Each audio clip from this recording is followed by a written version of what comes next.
a doozy.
Hi, hello everyone.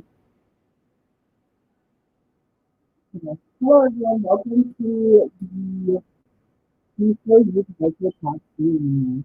My name is Lisa Bass, and I am a double major at UT in journalism and communication and leadership.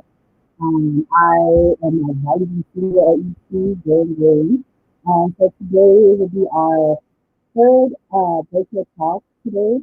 And so for today, we will essentially be talking to Micky Ogando. And after I talk to him for about 30 or 40 minutes, we'll be taking questions from the audience to see what you guys are asking and thinking. So make sure that you have some questions in mind for the end, because we will have a lot of time to answer the questions. And so Micky is a founder and president at Bakery, an independent creative and technology agency based in Austin, Texas, hailing from the Dominican Republic. Micky has over 18 years experience shared across content development, advertising, interactive design, and game development, marketing research, and media strategy. So presenting to the stage, Micky. Some Hey everybody. Cool. So Hey Micky, how are you? I'm doing good. I'm doing good. How are you? I'm doing great. So I think today will be a great opportunity for you to sort of talk to the students and explain to them your journey and the things you went to get to where you are. So like just starting off, would you like to sort of like talk about the stuff that you do for your job? Yeah, for sure. I put a very small little presentation thing here to hit on some points. I don't know if y'all can see it, Jaleisha. Yes. Awesome. Well, so yeah, as you said, I'm Micky. I am from the Dominican Republic, living in Austin, Texas, right now. Probably the lightest skinned Dominican on Earth. So that's kind of a cool record I feel I hold. And I've worked in advertising, marketing, video games in both my home country and the U.S. Being here for about 15, 16 years now. So other than advertising, a couple of cool facts is I own about 400 pairs of sneakers and growing. I stopped counting after a while. Definitely a big fan of Air Jordans. Used to run a nightclub in the Dominican Republic. That was interesting. Only Dominican who hates baseball, but I do love Big Papi. And at one point, as a side gig, I actually sold shipments of bootleg rum to Holland from the island. So that's a cool. That was a cool gig for about 3 months. I started a bakery in Austin, Texas, in 2010. The idea for a bakery came after the first iPhone had come out. I was actually working in the video game industry for a while, about 5 years at that point. I had taken a break from advertising, moved over to video games. But after the first iPhone came out, and me seeing how I could probably merge what I knew about interactive design in video games and what I had learned about, art direction and creative direction in advertising, I decided to open up my own company and try to merge the two, which I assure you sounds a lot easier than it actually is. But at the time, I guess I was young and dumb enough to do it, and that was a pretty cool decision. Why did you name it bakery?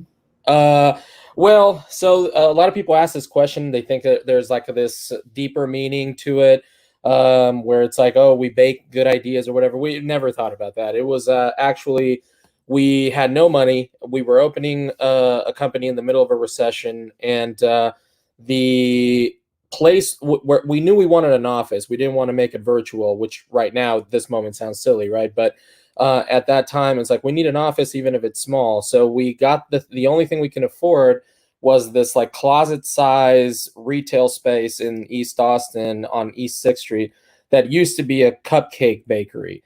And when they went out of business and they tore the sign off, and whatever the name of that bakery was, I don't remember, but when they tore the sign off, the only thing that stayed on the bottom was kind of the little descriptor that said bakery. And we said, that's a cool name, and literally left that up for almost a year as the sign on the door, as this ripped sticker. So that was that's the way we named it. Man, that's really cool. I know it's if like things went well and you have that kind of story, people are like, oh, that's eccentric and cool. But if we would have gone broke, everyone being like, of course you went broke. You didn't even have a real name. You didn't have a sign. So it's one of those things where it's like history sort of rewrites the story for you. And when we opened bakery, very simply, we wanted to combine these two things of, advertising, creativity, that kind of thing, with the digital side of things that at that time was really the big thing, right? Making apps and things like that for the iPhone was sort of the big thing then. Right now, not so much. But so our idea was always to merge magic and logic to be able to make something special at bakery. My role at bakery, other than being the founder, is I'm a creative director. So I lead a team of writers and art directors, designers, and in today's advertising world, also data scientists and social media strategists. And my job is to lead them through a single creative process every time. So, what exactly does that mean? A single creative process for people who don't know. Well, sure. Well, normally if you have a team at an agency, right, or you have multiple teams, but that team doesn't fluctuate. It's your group of people that you work with. So much like whenever we get a client coming to us, let's say that it's Coca-Cola, and they need us to put out a new flavor of Coca-Cola or a new can design or something like that. Well, we need to be able to gear up a team that maybe just worked on health insurance or on a car account, and get them to learn the business of soda and the business of canned consumer goods and things like that. And you have to really lead them through the process of understanding how we're going to go now that we just sold a bunch of cars over here. How do we now go and explain to people the values of this new soda? So it's a whole process that starts at what's called strategy. You're researching, you're figuring things out, you understand what's good and what doesn't work in the market, and then moving through prototyping. When it comes to agencies like us, we actually do some prototyping of products, meaning we help the client come up with a product, not just receive a product that they already came up with. And then from that point, when we decide what the product is and it isn't, you're deciding who it's for and who it isn't for.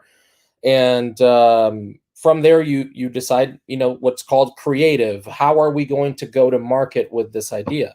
How are we going to take that new canned Coca-Cola and make it real? Is it going to be TV ads? Is it going to be, we're going to build a castle in the middle of Coachella, you know, and it's the Coca-Cola castle, and we're going to get a lot of attention that way. So it's all of these processes that you have to go through, all these steps, and the creative director is one of the pieces that helps lead the entire process, you know, make sure that you get to a very good quality messaging product at the end. Dang, I didn't even know that job existed. Oh yeah, well, mm-hmm. That's the coach, you know. So if you're watching like the Lakers and stuff, you know, we're the coach. We're on the sidelines, and then you kind of have your superstars and things like that, your LeBrons and your ADs and that kind of thing in the team, and you have your support people. And so I like to. I'm a big basketball fan. I like to actually think of what we do. A lot of times, you hear a lot of companies say we're a family, you know, and we actually disagree with that at Bakery. So it's more of like we're a professional sports team, and we hire and we let go of people and we make trades whenever we need to. And if you look at it that way, it actually fits really well. So yeah, the creative director, that's the coach. You know, you're not the person taking the shots and doing everything every day, but you are calling the plays. So. That sort of makes more sense. Yeah, there you go. Yeah, like people be like, "Oh, we're a family, but you're fired." So then it's like, right, exactly. Yeah, yeah. It's the problem with a family. Also, is like a family is supposed to put up with, you know, people, no matter how, you know, how much drama they bring to the process or anything. It's like, well, that's my cousin. I can't do anything about it, you know. And when you talk about a team, it really makes sure that everybody's a team player. You know, you have to be part of that team, not just to be successful, but also to remain on the team. You know, right. It's it's earned. It's not given. So, right. But cool. So, talking about the team, this is a good segue. These are some of the people I've gotten the pleasure to work with, and team is really the whole aspect of it. I know that you guys invited me. I wish we could have invited the whole company, because really, like, they're without those folks, I'm you know, I wouldn't be anything that I am today, if I am anything at all. So yeah, they're pretty awesome. It's great to go to work with them every day. And so I had a couple of pieces of work just to show what we've done at Bakery that I think is easy to digest. So, for example, we did a project with Audi, which was for their silver car app, which is a rental company. So imagine like Avis or Hertz or something like that. But it's all app based. So you just download an app.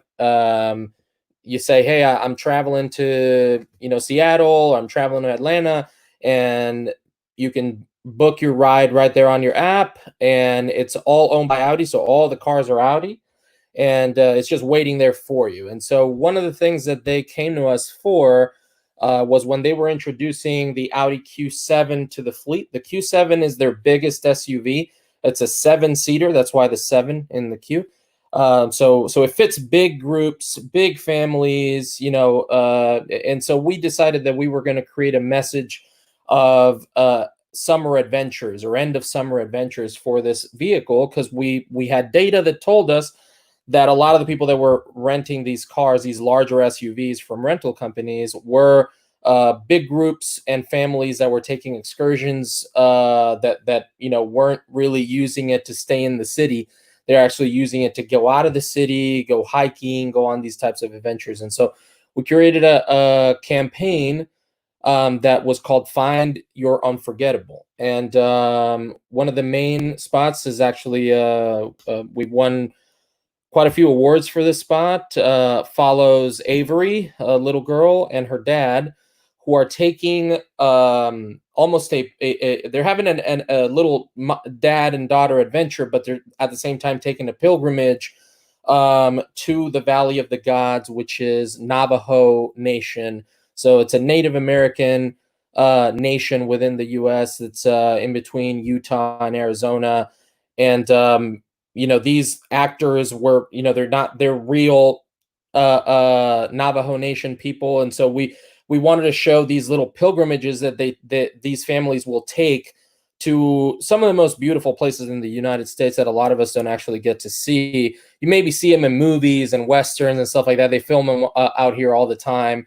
Monument Valley and Valley of the Gods are very famous in Hollywood, but it almost feels like it's a different time or a different planet when you see it in movies, but it's actually something you can just drive to, you know, and we did, and it was great filming there. So I can play the spot here so you guys can check it out.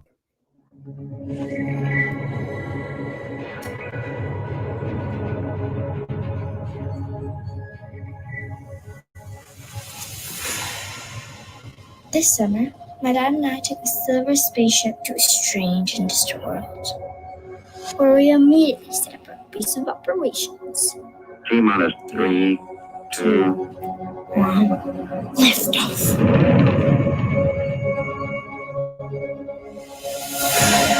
The landscape was strange and forbidding. I've never seen anything like it.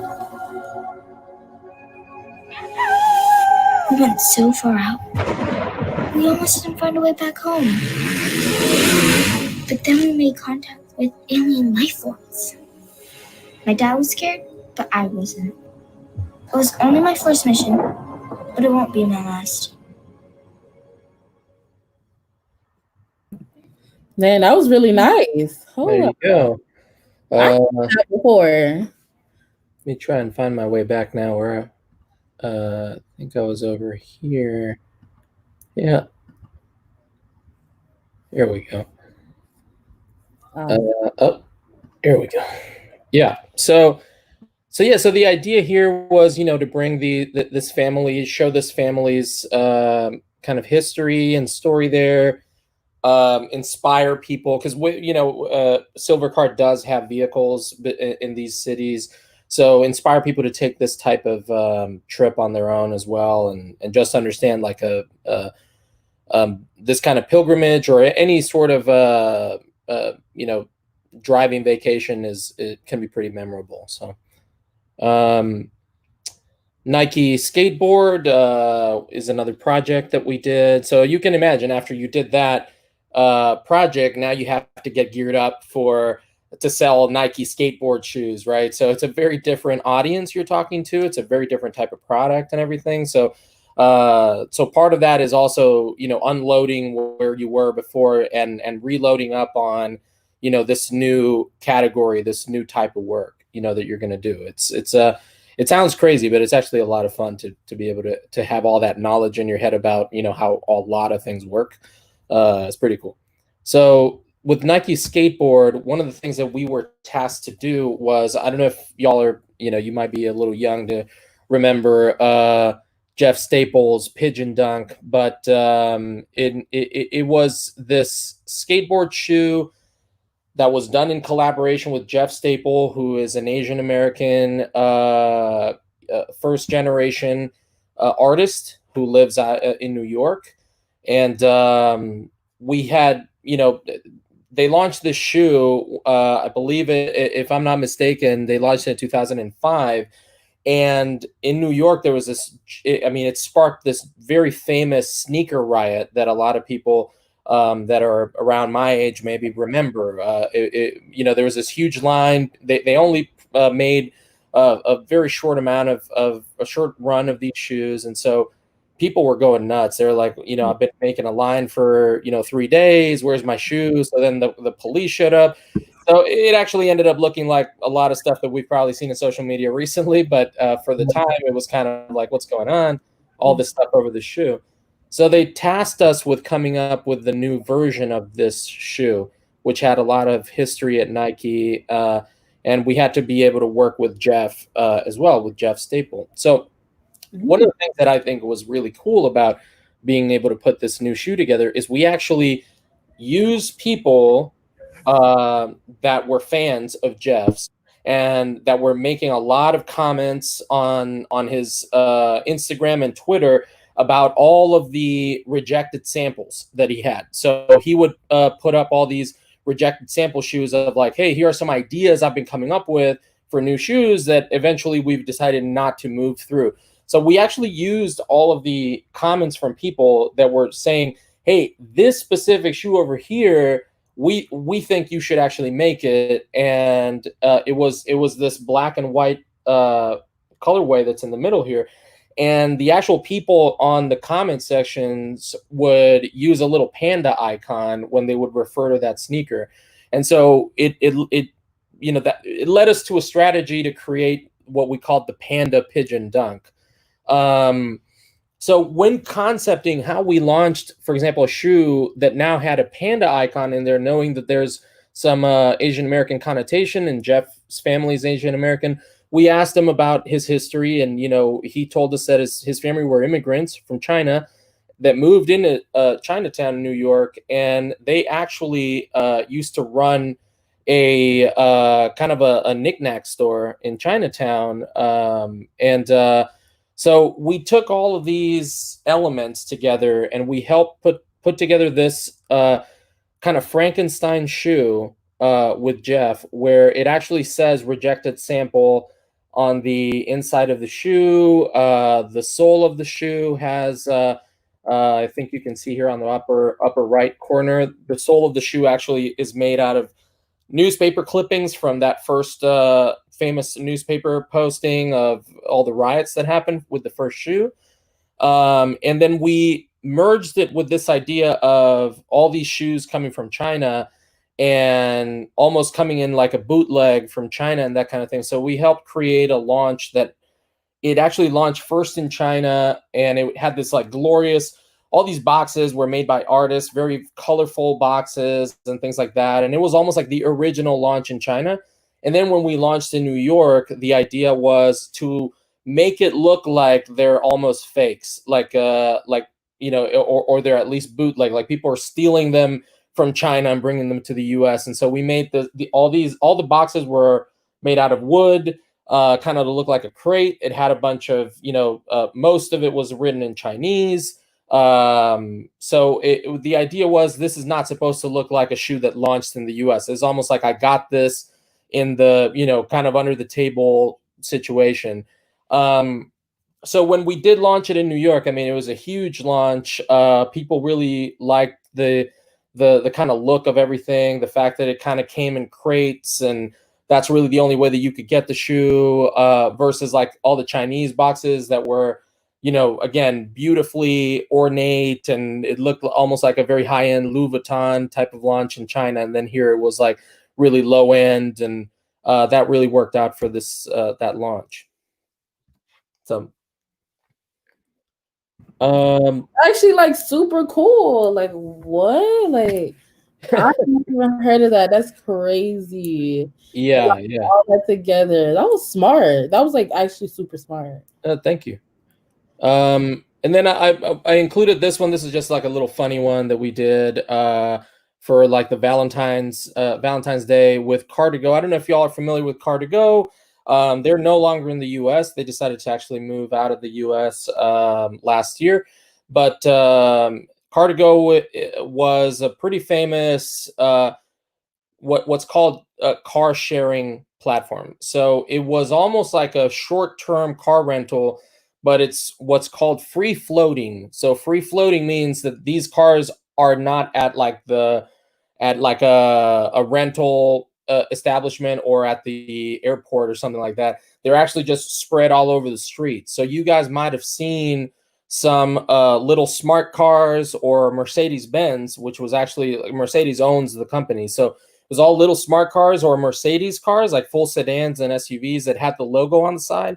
So if you had the app and you had already been approved, meaning like, they ran your license plate, your driver's license and all that stuff, you could actually just with just a touch on your phone, get a Mercedes car and drive it around town and then park it on the street anywhere and close it with the phone. And that's it. It would only charge you for the time that you drove it.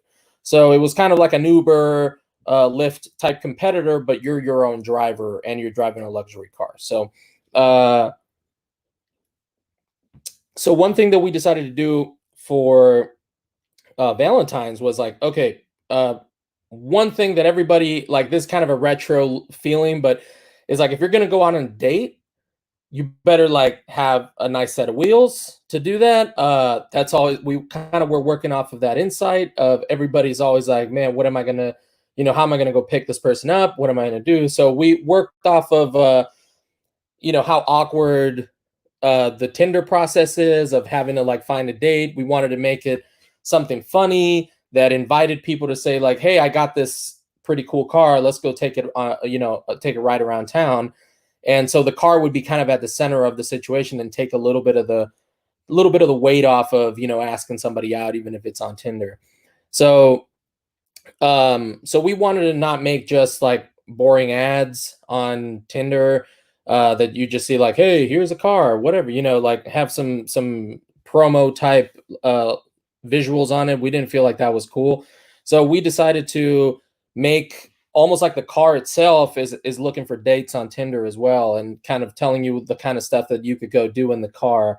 So we just made a ton of these like art compositions of like the car at the movies, the car at the beach, out, kind of on the outsides of town, scuba diving, car on a like 18 head bearskin rug to be able to hold the car at that size. I can assure you that was actually kind of hard to shoot.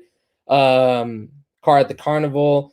And then it created these really cool conversations when people matched with us. For example, the back seat's spacious enough for 2 or 3. Impress whoever you're doing this, and people would respond things like this car company needs to calm down, or damn car to go, you trying to smash. So it got some pretty cool and human responses from people, and actually it did really, really well in terms of people using it off of Tinder. So anyway, that's my little presentation. Dang, that's crazy. Like, that's like mad cool. Like, honestly, that's mad cool. I mean, okay, so you do all this really cool stuff, and that's like super awesome. But like, how did you get there? Like, what were you like as a teenager? Like, is this what you wanted to do when you grew up? Let me see if I can get out of this presentation, and let me know if you guys can see me. Oh, we can for sure see you. Oh, you can see me? Yeah, I can see you, and they can see you too. Awesome. I don't know if you can see us, maybe. I don't know if I can see you. No. But yeah. So you're asking about how I was as a teenager? Yeah. Man.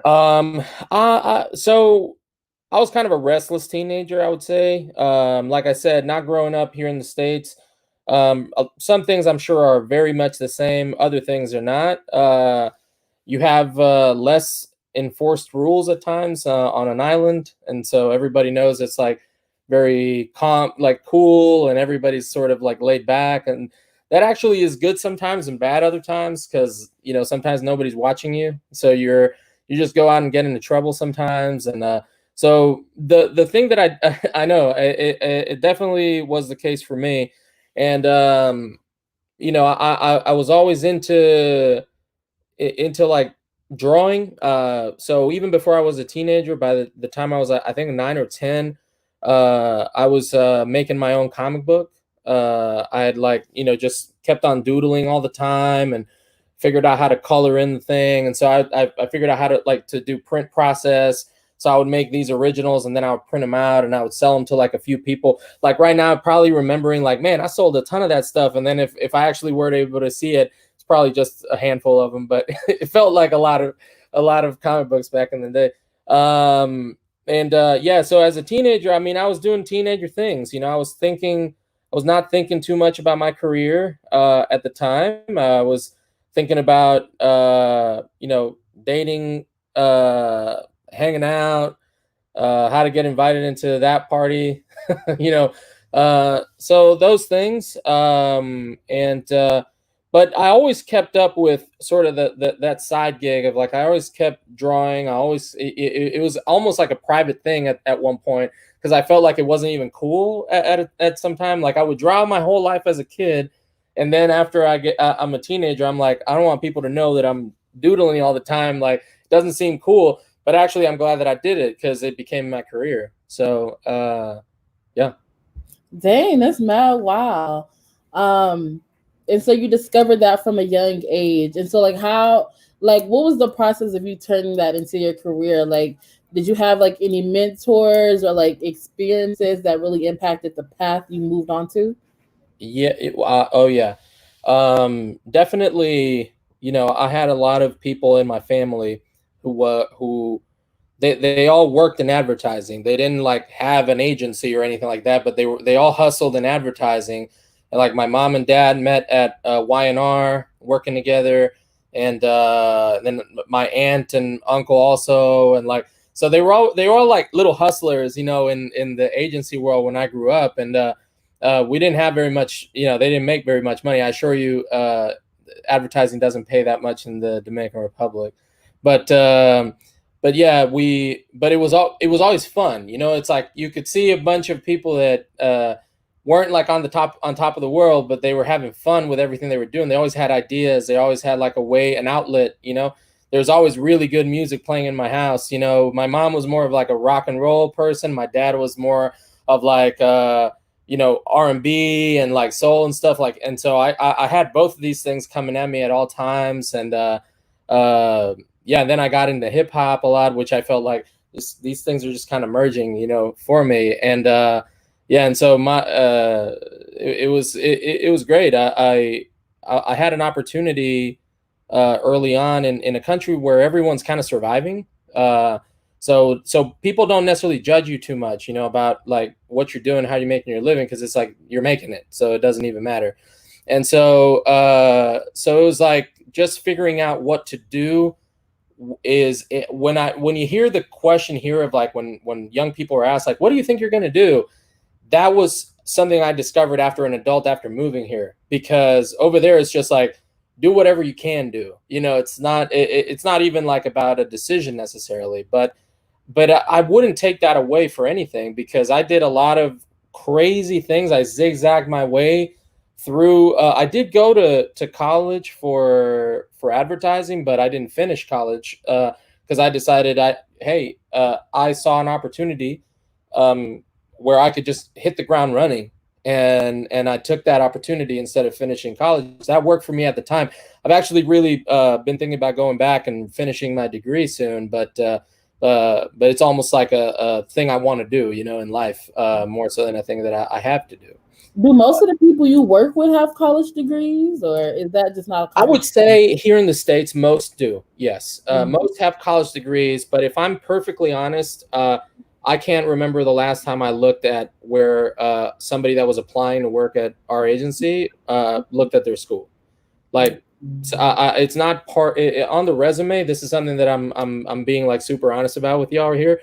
I don't look at where you went to school. I don't care, because I didn't go to school here either. So it's like, it's not like I'm going to say like, hey, I went to USC too. No, we didn't. So it's like, I don't really care. So for me, I straight away go to the portfolio. It's like, I want to know what your work is about. Actually, all the jobs that we post as a company, we ask, especially on the creative or design side, we ask people to, in the form, not just like where they put their resume, but in the form, please put in the link to your portfolio.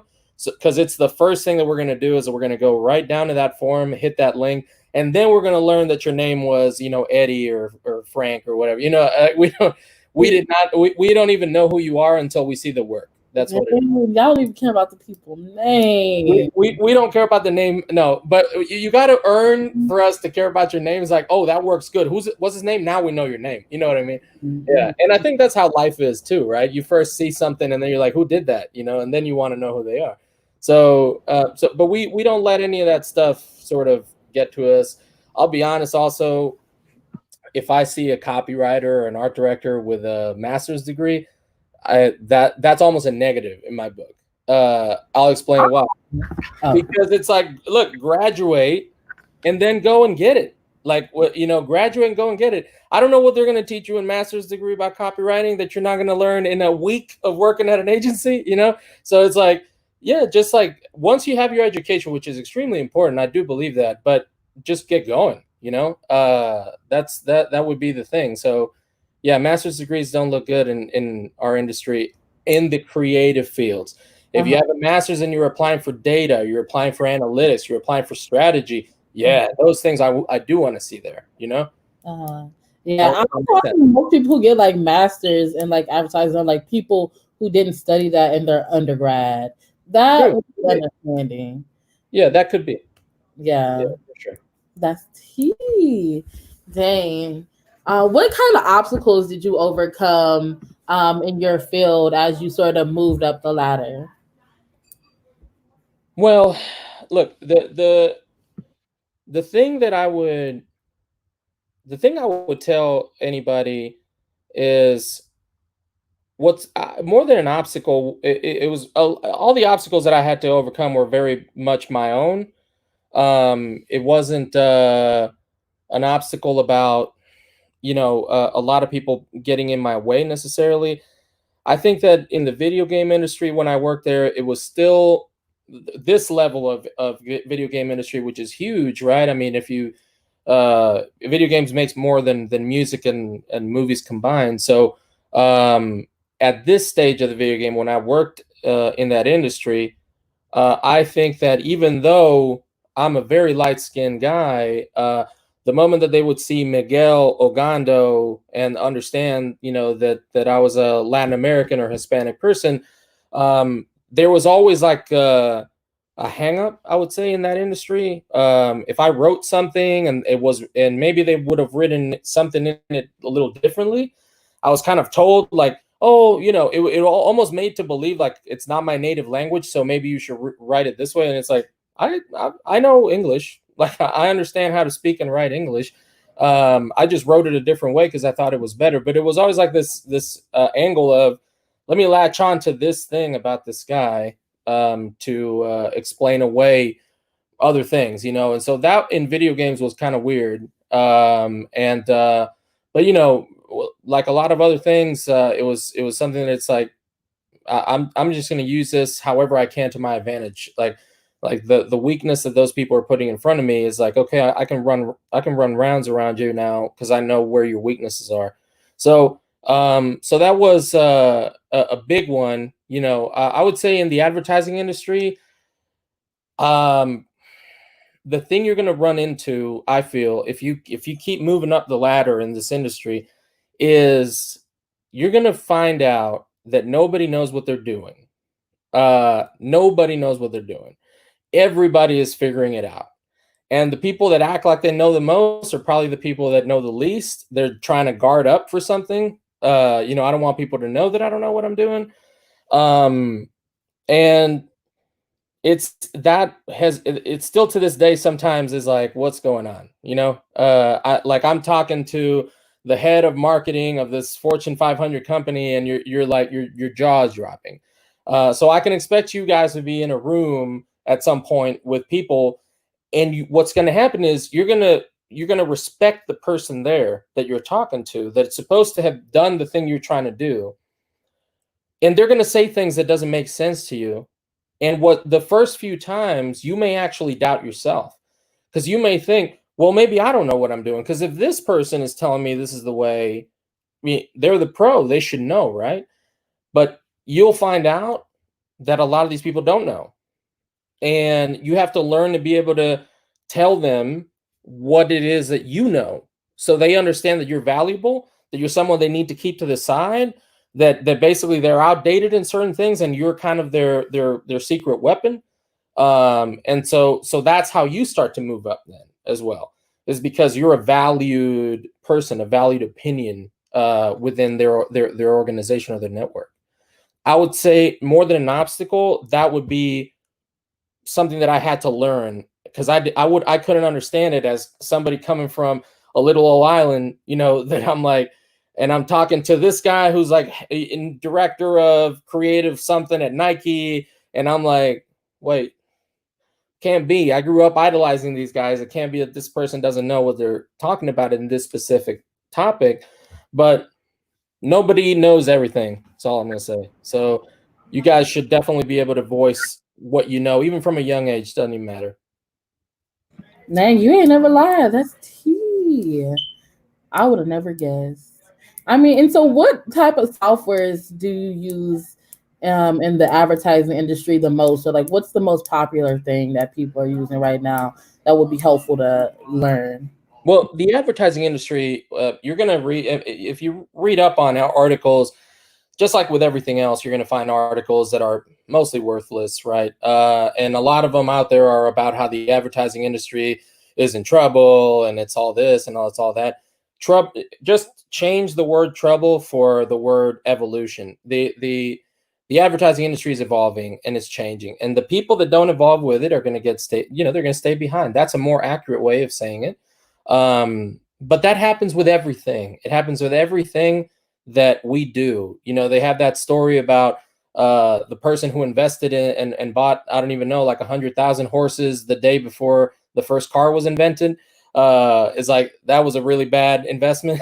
You know what I mean? So it's kind of like in advertising, it's the same thing as if you're an advertising agency and you're investing a ton in certain things that are in like TV buyers, people that buy media to place on TV and stuff like that, and you're just loading up your agency on those people and not other types of people, you're probably not going to go the right way. So what you want right now in an agency is we have, for example, departments like creative. Design is separate from creative, and then we have social media and content is its own department, and then we have data and analytics is its own department. So when you think about advertising, it isn't just the guys you see on Mad Men and smoking and talking crap and saying like at the end of the conversation, let's use that, put it on a billboard, we're done. That's not what that is. Today's advertising, you have a lot of people that are also, like I said, magic and logic, right? So your logic piece is just as important. That's 50% of your of what you're doing. So that logic may include people that are data driven. They know numbers. They know how to put together analytics and be able to put it all in a package that tells you, hey, here's what people want. Here's what they're going to want in this much time. Here's why this didn't work. They can give you very, very good information, and those folks, they don't do the same thing as the creative people do, but it's so valuable what they do. So in terms of software, if we're talking about creative software, we're obviously the tried and true Adobe Creative Suite. That's still the standard across the board. Everybody uses that for a lot of things, but then you add other tools like Sketch. Right now is a tool that gets used a lot for UI, UX and UI design. That's like very instantly usable. You can prototype in it, and then it's kind of live and it goes. We use Envision as well to share ideas among the team. It's like a mood board tool. So you just put up images of like, hey, here's what we're thinking, and then you kind of put some examples up and you talk about them. We use Slack internally to talk to each other. I think a lot of people know Slack at this point, but we've been using it for a long time. Asana is a tool that we use for project management. So that's when you hear project management, think calendars. Think okay, this design is due on Tuesday. This tool is going to track where you are, in the process to get it out on Tuesday.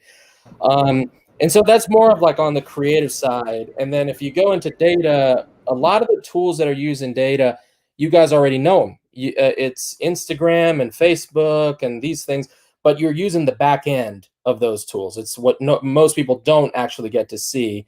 If you have a business account with them, they're using a lot of all the analytics that those places are pulling and saying, hey, a lot of people are liking this type of post versus this type of post and that kind of thing. You're also using social listening tools. This is all the kind of scary stuff where people are like, hey, they're listening in on my conversations. They kind of are sometimes. So, and these social listening tools pull information, not with your name on it necessarily, but definitely just collect information of like, hey, a lot of people are talking about these topics and it's something that we should pay attention to. Yeah. And I just want to ask you one more question, and then we'll start taking questions from the audience. Right.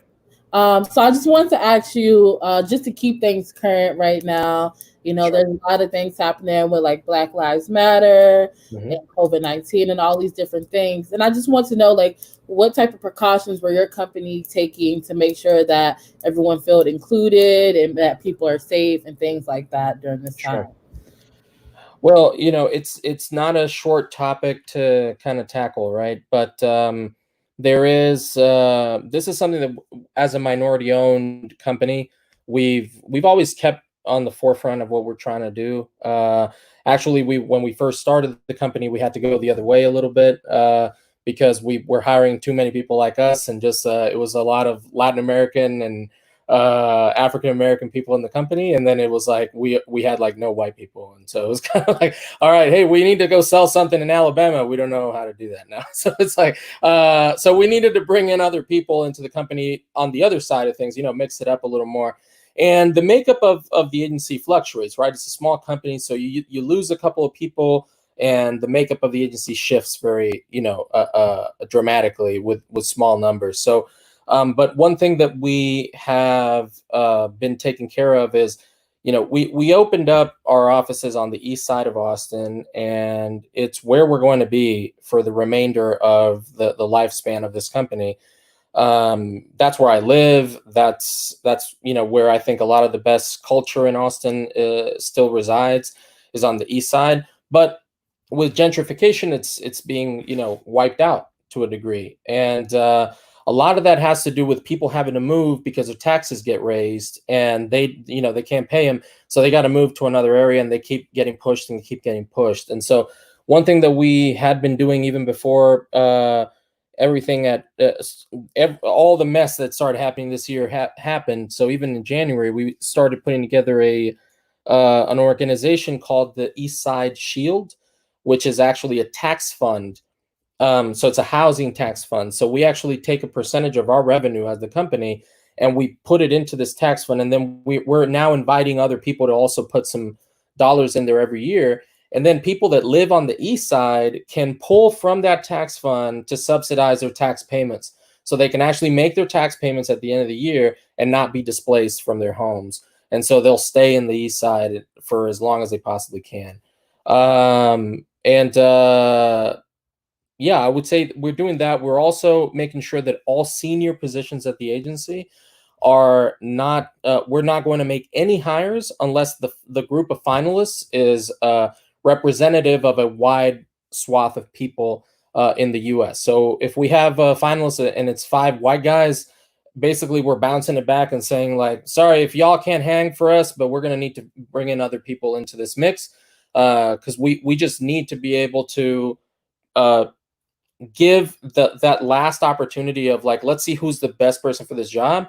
If that's where a lot of the bad stuff happens. It's not that they, a lot of people didn't interview black and brown people in the process, but when the finalists show up, you have 3 white guys. And so when it gets to the decision makers that are actually going to hire the person, all they're seeing is 3 white guys. So they only have 3 choices. So if you widen the choices, then you're going to have a bigger mix of people at the company. So it's something that we've been implementing for sure. And we as an agency, we've been given to Black Lives Matter even before this year, and we continue to give them as a charity this year. We work with hopefully continue working with E4 Youth, with companies and organizations that I feel are doing a big service to our community.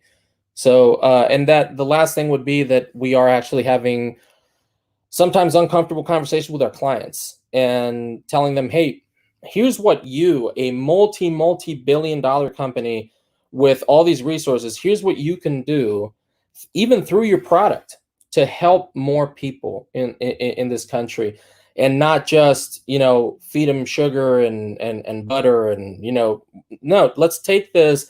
And it's not just about giving a check, because anybody can do that, but it's about actually changing your business model to see how it can help other people more. Right now, I'm very happy to say that one of our clients is Humana Insurance, and they're taking such great steps, honestly, to serve more communities. And I think that's better than just putting up a black square and sending a couple of dollars that I assure you are not that much for most of these companies, what they send out. But these folks are actually looking at their service and how I can change my service to be better to people in these communities, that we may have not looked at more in the past. So we're being a big part of that change as well with them. And we're hoping with all of our other clients that we can have those uncomfortable conversations as well. Dang, that's awesome. I love that. Truly. But we'll start taking questions from the audience Sure. now. Our first question is from Karina, and she said, "What advice would you offer a recent grad trying to enter the industry right now?" Sure. Here's what I'll tell you. This is I hope this doesn't come back and ruin, my way of weeding people out now, but I'll tell you what's going on. If you're trying to come into a creative industry, right? What do you think a creative industry needs? It needs creative people, right? It needs people that solve problems in a creative way. That's what we do for a living. So if you're trying to apply for a job by just, here's a resume, here's my portfolio, the only way that you can do that well is if you're already a tried and true person in the industry. If you've been doing this for a long time and you have a very healthy portfolio, you have a good position in your past few roles, then that's fine. That's all you got to do, because you've already proven through your work that you are a worthwhile add to a company. But if you're coming straight out of school, we don't know who you are. We don't know your abilities. We don't know your drive. More important than abilities is your drive, your interest in actually doing this for a living, because it's not an easy living. And if you're just doing what a senior person is doing, just sending your book, sending your portfolio, nobody's going to look at you, because you're unproven. So those things, if you're putting them next to, for example, if I'm applying to the same job you're applying to, you're screwed, because I'm going to get the job. But because I've been doing this for all my life. But so if you haven't done it, what do you have to do? Then you have to solve the problem. The problem is they don't know me. The problem is they don't know how creative I am. The problem is they don't know what I could do for them. So you have to find a way to be very creative about how you get in front of us, how you get your information to us. If you're just going to send a portfolio, find a way to make a website that's crazy. You know what I mean? Like find a way to make a website that I've never seen before. You know what I mean? If you're going to send something in, send it in a way that is safe. First off, please don't hurt us. But send it in a way that is very interesting for us to receive. You know what I mean? If you're an illustrator and you, for example, sent a coloring book to us with all the people that work at bakery that you kind of like stalked on LinkedIn or whatever, and you made this cool coloring book with an action theme or something like that, and you sent it to us, and we're like, what do you think we do? We're like, first we figure out you're creative. Second, you know how to solve problems. Third, you're a cool illustrator because you made this book. Why wouldn't we call you at that point? See, you got our attention. That's what it is. So I would say that's what you need to do is, and if it sounds to you like, oh, that sounds like a lot of work, find something else to do. Don't do this, because this is a lot of work. Like everything we do is like you're birthing a little baby of an idea, and then you get to see a client destroy it, like smash it, throw it on the ground and step on it. It's bad. And so if you can't handle that kind of stuff, this is not the industry for you. That's what I'd say. All righty then. And then what type of things do you look for on a portfolio? It's a great question. Right now, I'm definitely looking for people that can do a lot of different things. And again, if for example, your first job or your second job, nowadays there's a trend for people to get like a little like depressed on some of the work that you have to do early in your career. You're gonna have to do a lot of Instagram ads and that kind of thing, and it's gonna get repetitive. It's the same thing. And so, or you're making like web banners, which is the worst. And so if you just have to do a ton of web banners all the time, you might be like, oh my God. So what I would say is, if that's your job and that's what you have to put on the portfolio, which is not very sexy, do something on the side. Find a side project that you're like, I'm going to also do this to show them this is my job. Look at how I can do my job every day. I can show up, get it done no matter what. Cool. That's what your portfolio now tells me. But if you give me the opportunity, here's what I could do for you, which is where my full abilities are. So now you're giving me two things to think about. It's like, man, this person is going to hustle for me every day. But if the moment comes and I need to give her the opportunity, then look at what she can do for me. Dang. Okay, go off then. What? Okay. And then our next question is from Alicia. She said, "How do you find your clients, and how do they find you?" Well, so I'll tell the industry standard for finding clients is actually something called the search process, which sounds, very ominous. It kind of is. So in this industry, unlike a lot of other industries, we're made to pitch for our dinner. So, which is not cool. I don't like it at all. But it's something that, let's say that you're, brand X, and brand X wants to conduct a search for an agency. They will hire a lot of times a group called a search consultant, which their entire job is to go find them 10, 20 advertising agencies that are willing to participate in almost like a competition.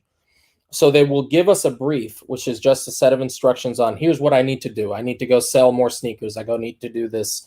And it's like, okay, so what they give it out to every agency, and they give you a date. So by this date, all agencies need to submit what they would do to solve this problem. The issue is that a lot of times agencies aren't paid for this time. So let's say this is your only way to get work. You're doing at least 5 or 6 of these a year, and they take months to do, and you don't get paid for it, and you're putting your best people on it, and it's long nights to get the work done, and so it burns people out. So we try to avoid that. We actually don't do any pitching, which is if you're small enough and you're a nimble enough company, you're able to do that. And so some modern agencies are able to get away with not having to pitch. So what that means is, we try to broaden our network, talk to more people. The more people you talk with, the bigger your network, right? It's almost like if you look at, unfortunately, like a coronavirus plague map, it's like this person infects this person and then 2 people and whatever, right? So kind of same situation. If you do a good job for Nike, some people at Nike are going to tell people at AT&T, and then and then you start working with AT&T, and then these other people here that used to work at Nike now left to work at Adidas, and they want to hire you at Adidas. And so it's more about fostering a network. It's a little more organic. It's a little more, to me, familial, just getting in touch with people and talking to them, than getting in this arbitrary kind of pitch situation. So once you guys are looking for agencies, you will have, that's a great question for you to ask the agency that you're applying for. Ask, how do you get new business? It's a very smart question. Whenever I hear a young person ask it, it always tells me this person knows what they're doing. Because it will tell you, if they pitch regularly, it will tell you that, hey, if I'm pitching regularly, I might have to stay here regularly until 10 p.m., 11 p.m., midnight. Live work balance is going to be a little off, because you're pitching for all this extra work that you don't even have yet as an agency. So hopefully that was helpful and not too involved. A lot of these are really good questions, and so they go into kind of the deep recesses of our industry. So it's weird to answer in 3 sentences, Yeah, it's definitely understandable. Like, go off. Like, you listening. You spitting some facts. And then a question from Julia is, does your opinion with like the credit of a master's program in universities entail portfolio programs as well? So I think portfolio programs are actually pretty good. Well, there's good ones, there's not so good ones. I do think that portfolio programs are great.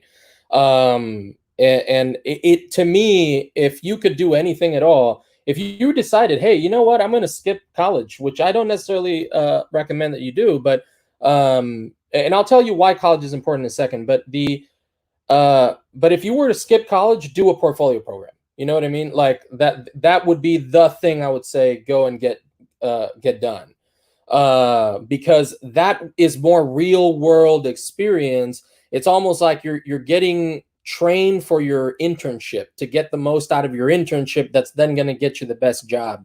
So portfolio program, I think, is really, really good idea. Don't eliminate that from your mix. If you need to keep one thing, that's the thing I'd keep.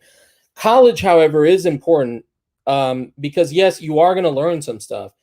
But over those 4 years, what you're going to get out of it, and I can tell you, I really did miss that when I started my company, is contacts. You're going to make contacts in college if you're smart. If you're smart and you move around and you talk to people, those people that are there eventually may be the heads of marketing at the company you want to work with, or the head of the agency that you want to work with, and look, contacts do matter. And so I would say that's what I would do, is if I'm going to college, of course, do your coursework, learn as much as you can. It's an investment. So like any investment, get the most you can out of it.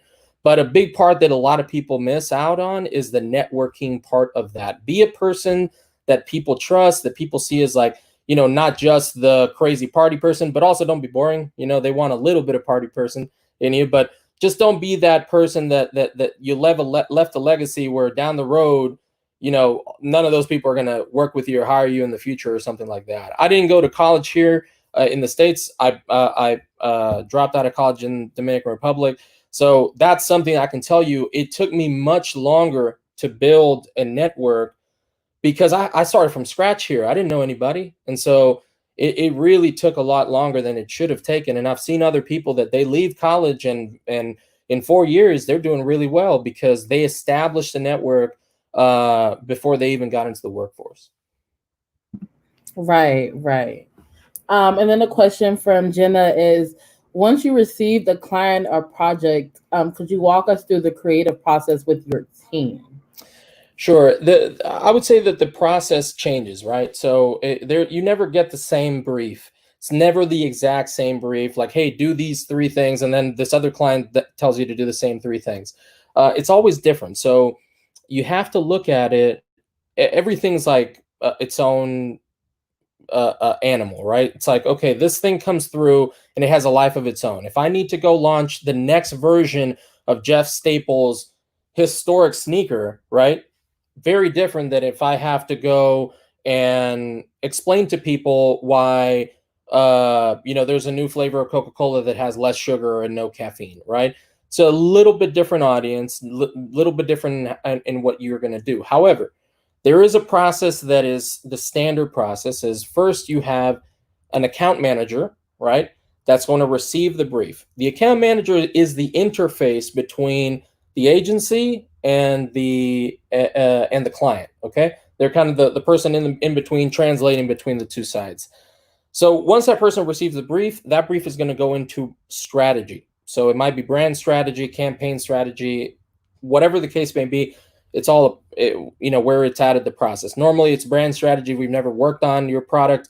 We need to learn about it. We need to really understand its place in the market. But if it's something that's been around forever, right, then everybody knows what Coca-Cola is. We don't need to explain what Coca-Cola is again. So normally you basically say, all right, I know what Coca-Cola is. Everybody does. We still have to go and increase sales for Coca-Cola for this quarter. How do you do it? It's even harder than when you're launching something new.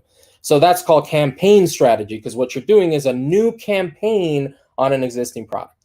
So once you go past strategy, which what it does is it tells people audience, distribution network, what are the regions we're going to launch in. It could be a national launch, it could be an international launch, or it could be that we're launching only in Texas or we're launching only in Chicago. So you need to understand that. Also, who are we speaking to? Is this a single lane campaign, or do we have multiple lanes? For example, Chicago has about 22% Hispanic population. That's a huge amount of Hispanic people living in Chicago. So if we're doing a giant launch in Chicago, are we not addressing those people directly? Do those people prefer to be spoken to in Spanish? Do they prefer to be, it could go the other way. They really don't want you to speak to them in Spanish because it makes them feel like they're being singled out. So all those things go into strategy, right? So now that you know what you're going to say, who you're going to say it to, and when you're going to say it, then you have to create the what am I going to say, right? What or the form it's going to take. And that's called creative. So once you get to creative, that could be, like I said, a TV spot with Arnold Schwarzenegger drinking Coca-Cola in the moon. All these things are coming from data bits that we're getting from other places, or just, our creatives have like a great joke they want to tell or a great story they want to tell. They want to put a guy on a horse, with Old Spice on it. And, you know, and maybe you think like, why is that going to work? Well, because it's funny, it's a great idea, and people are going to talk about it. And so that's creative. It's kind of the crazy time in the process. From there, it goes over to media. So media has already created a plan of like, okay, so we're going to sell this new flavor of Coca-Cola or this new version of Coca-Cola. We need to place it in these markets in this type of split. We need billboards, we need TV ads, we need social media ads, we need YouTube pre-roll, that annoying video that plays before the video you're actually trying to watch. So all those things need to come into the plan of how we're going to divide up our assets.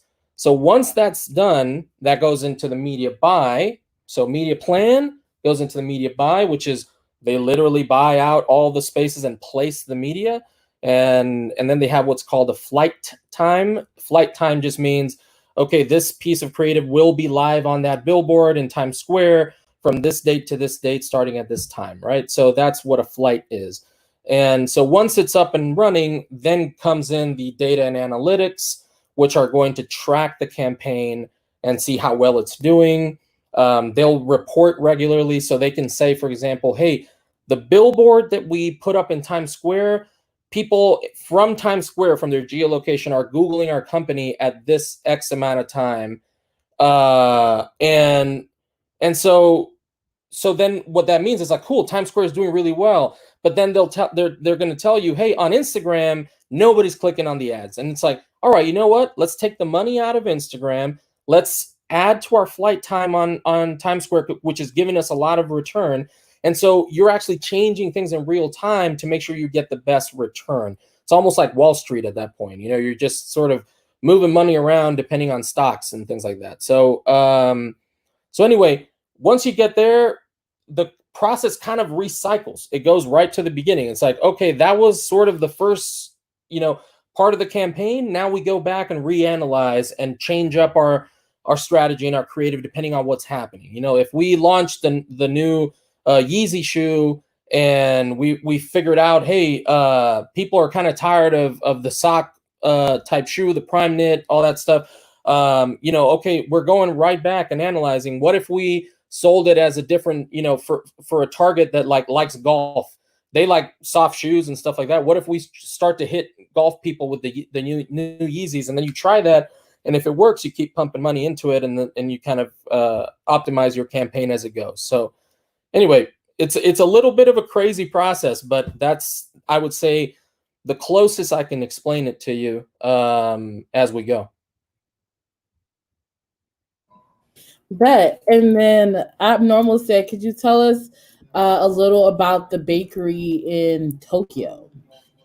All right, Abnormal. Yes.